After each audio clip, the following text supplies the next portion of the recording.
Assalamualaikum warahmatullahi wabarakatuh. Nama saya Argia Zahwalu Nabila. Saya dari kelas 12 IPA 2. Hari ini saya akan menjawab 4 pertanyaan yang ada pada Classroom Ekonomi. Yaitu yang pertama, apa itu buku besar? Buku besar adalah buku yang berisi perkiraan mengenai ikhtisar dari pengaruh transaksi keuangan akibat perubahan aktiva, kewajiban maupun modal dalam perusahaan. Buku besar juga bisa disebut buku besar juga bisa dijadikan sebagai alat yang dipakai untuk melakukan pencatatan beragam perubahan di sebuah akun karena adanya transaksi keuangan. Yang nomor 2 itu adalah apa manfaat buku besar bagi suatu perusahaan. Yang pertama, menjadi bahan dan informasi dalam penyusunan laporan keuangan. Yang kedua, sebagai dasar penggolongan dari transaksi yang sudah tercatat pada jurnal. Yang ketiga, sebagai alat untuk menggolongkan data keuangan dan bisa mengetahui jumlah maupun keadaan rekening atau akun. Yang keempat, sebagai alat untuk meringkas data transaksi yang sudah tercatat di dalam jurnal umum. Pertanyaan yang ketiga adalah bagaimana tata cara atau urutan memindah bukukan jurnal umum dan seperti apa bentuk buku besar. Tahapan pencatatan transaksi keuangan menjadi buku besar, yaitu yang pertama adalah menyiapkan bukti transaksi, yang kedua melakukan pencatatan transaksi keuangan, yang ketiga melakukan posting.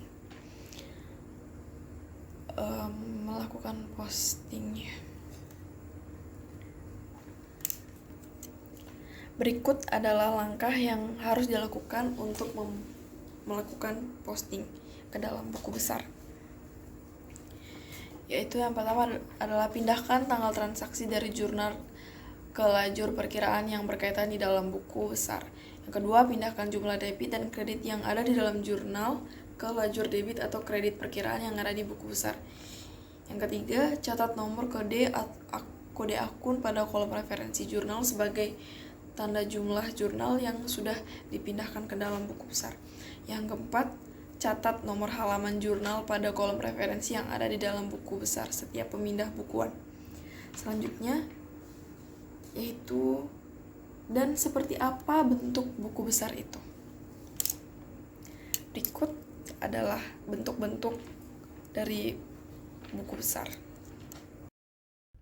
Bentuk buku besar. Yang pertama itu ada bentuk T, yaitu bentuknya seperti ini. Ada 2 kolom saja, yaitu debit dan kredit. Yang kedua ada bentuk skontro. Buku besar bentuk skontro merupakan buku besar yang memiliki 2 kolom. Bentuk skontro berarti membelah menjadi 2 kolom, yaitu kolom pertama debit dan kolom sebelahnya itu adalah kolom kredit. Ini adalah kolom kedua dan ini kolom pertama. Yang pertama itu debit, yang kedua itu kredit. Bentuk ketiga yaitu bentuk stafel berkolom saldo tunggal. Bentuk buku besar stafel berkolom saldo tunggal merupakan bentuk buku besar yang digunakan jika jumlah transaksinya banyak. Seperti ini dia adalah bentuk stafel berkolom saldo tunggal. Selanjutnya nomor 4 ada bentuk stafel berkolom saldo rangkap. Seperti ini bentuknya. Yang mana bentuk ini hampir sama dengan bentuk kolom saldo tunggal, namun bedanya dalam buku stafel saldo rangkap ini kolom saldo dibagi 2 kolom, yakni kolom saldo dibagi 2 kolom, yakni kolom debit dan kolom kredit. Selanjutnya adalah pertanyaan nomor 4. Pertanyaannya adalah untuk apa neraca saldo percobaan disusun. Neraca saldo Neraca saldo percobaan disusun untuk mengetahui keseimbangan antara jumlah kredit dan jumlah debit pada buku besar.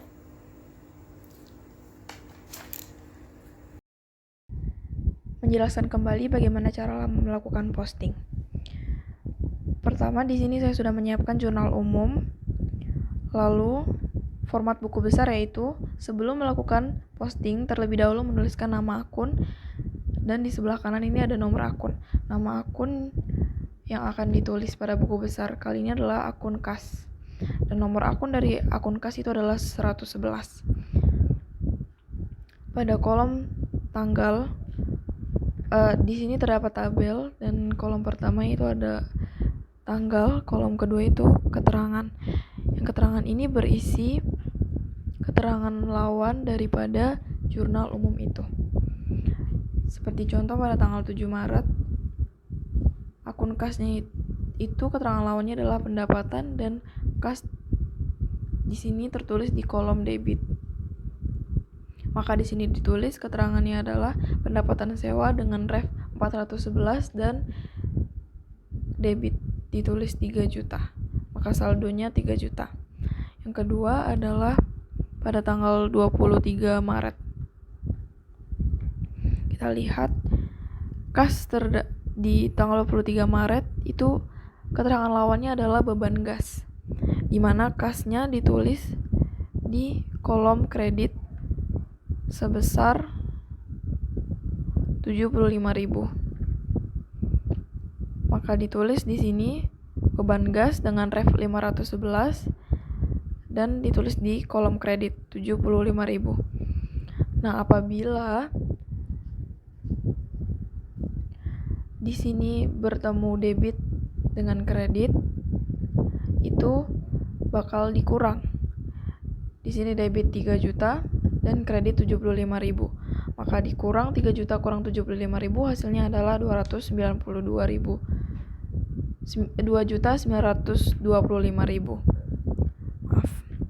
Dan selanjutnya pada tanggal 30 Maret 2015 terdapat akun kas dengan keterangan lawan piutang.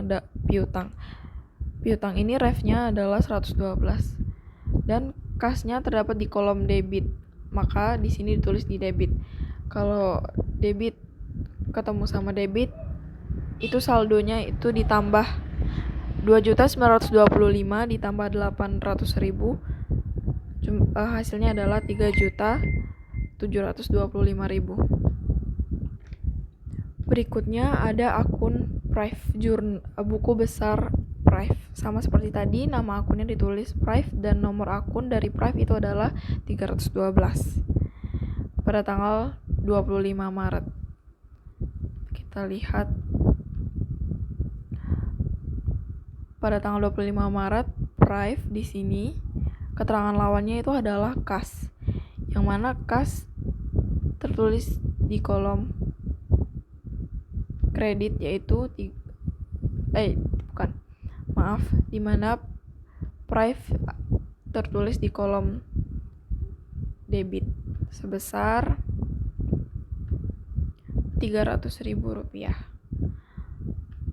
Maka di sini ditulis kasnya, keterangan lawannya itu adalah kas dengan ref 111 dan debit dimasukkan ke dalam kolom debit 300.000 dan saldonya Rp300.000. Sama seperti tadi, kalau debit ketemu kredit itu dikurang dan debit ketemu debit itu dijumlah atau ditambah.